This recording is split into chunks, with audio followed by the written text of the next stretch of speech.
पधारे समस्त छात्र छात्राओं का और श्रद्धेय गुरुजनों को प्रणाम करता हूं। महोदय, विषय है स्वतंत्रता का अमृत उत्सव, संकल्प से सिद्धि। अमृत क्या होता है? जब हम प्राचीन काल में जाते हैं तो देव और असुर मिलकर के जिस रथ को खींचते हैं और बीच में से लक्ष्मी हाथ में अमृत का कलश लेकर के प्रकट हो जाती है, वैसे ही हम इन 75 वर्षों में अलगाववाद, आतंकवाद एक तरफ रस्सी पकड़कर खींच रहा था और एक तरफ राष्ट्रवादी युवा एक तरफ से पकड़कर उस राह को खींच रहे थे और बीच में से 75 वर्षों बाद हमारी भारत माता हाथ में अमृत का कलश लेकर के प्रकट हुई और हमारे प्रधानमंत्री जी ने आजादी का अमृत महोत्सव मनाया। महोदय, अमृत क्या होता है और स्वतंत्रता क्या है? देखिए, हम आज से 75 वर्ष पूर्व परतंत्रता से मुक्ति तो पा लिए थे, पर पूर्णतया स्वतंत्र अर्थात खुद के तंत्र पर चलना, लेकिन हमारे पास खुद का कुछ था ही नहीं, हम स्वदेशी का प्रयोग ही नहीं करते। लेकिन इस 75 वर्ष में इस आजादी के अमृत महोत्सव पर जब साबरमती के उस आश्रम से भारत के राष्ट्रपिता महात्मा गांधी ने जब नमक आंदोलन शुरू किया, जहां से उन्होंने हमको मंत्र किया कि हमको स्वदेशी नमक को अपनाना है, उसी स्थान से जब भारत के प्रधानमंत्री आजादी के अमृत महोत्सव को मनाने का आह्वान हम सभी भारतवासियों से करते हैं, तो एक संदेश मिलता है कि हमको आत्मनिर्भर बनना पड़ेगा, संकल्प लेना पड़ेगा और संकल्प को सिद्ध करने के लिए समय नहीं। महोदय, हम 75 वर्ष में इस आजादी के अमृत महोत्सव को तो मना रहे हैं, परंतु आज इस 75 वर्ष के बाद जब हम भारत 100 वर्ष शताब्दी जब हो जाएगा, भारत अपने 100 वर्ष को पूर्ण करेगा, तो यह बीच का जो 25 वर्षों का कालखंड है, इसको माननीय प्रधानमंत्री जी ने अमृत काल कहा और इसी अमृत काल के अंतर्गत हम अपने संकल्प को सिद्ध करेंगे। जो इस भाषण का विषय है संकल्प से सिद्धि, उस संकल्प को क्या संकल्प होता है?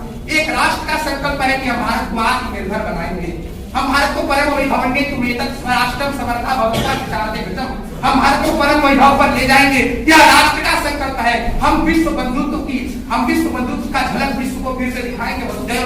मानो भद्रा कर्तव्य जंतु विश्वता सर्वे भवन्तु सुखिनः सर्वे सन्तु निरामया।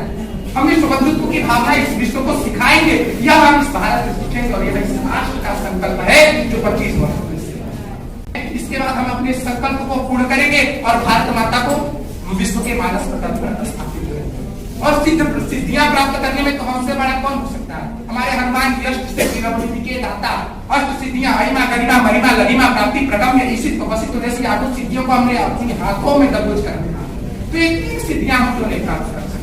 भारत के लोग इन सिद्धियों को प्राप्त कर सकते हैं और इसके लिए यही अमृत काल जो 25 वर्ष का हमारे माननीय प्रधानमंत्री जी ने बताया, यही समय है अपने संकल्प को सिद्ध करने के लिए। सिद्ध सिद्धियों समोभूता समत्वम योग भजते, एक साथ यौगिक रूप से सबके साथ चलकर के संकल्प शतम समवनत्वम समो मनान सिद्धांताम देवा भाग संचार करना रूपाशते।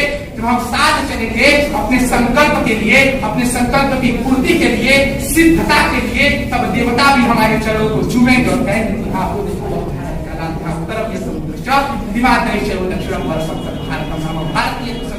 तब देवता भी कहेंगे ये अपने संकल्प को सिद्ध करने के लिए वह भारत के लोग चल रहे हैं और देवता भी हमारा पूजन करेंगे। कोटि चरण बढ़ रहे धीरे की ओर निरंतर, कोटि चरण बढ़ रहे धीरे की ओर निरंतर। और एक संकल्प लेना पड़ेगा।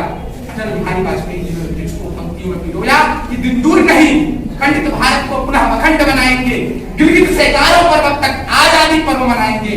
उस अमर दिवस के लिए आज से कमर कसे बलिदान करें, जो पाया उसमें खो न जाए, जो खोया उसका ध्यान दें। जिस पापी ने भारत माता का मुकुट उतारा, जिस पापी ने भारत माता को खंडित किया, यह संकल्प ले कि 25 वर्षों में अहिंसा के मार्ग पर ही चलकर, विश्व बंधुत्व के ही मार्ग पर चलकर भारत माता को फिर से एक अखंड स्वरूप देंगे। यह संकल्प ले और इसको सिद्ध करने के लिए 25 वर्षों की निरंतर तपस्या करें, ऐसी आप सभी से आशा है। बहुत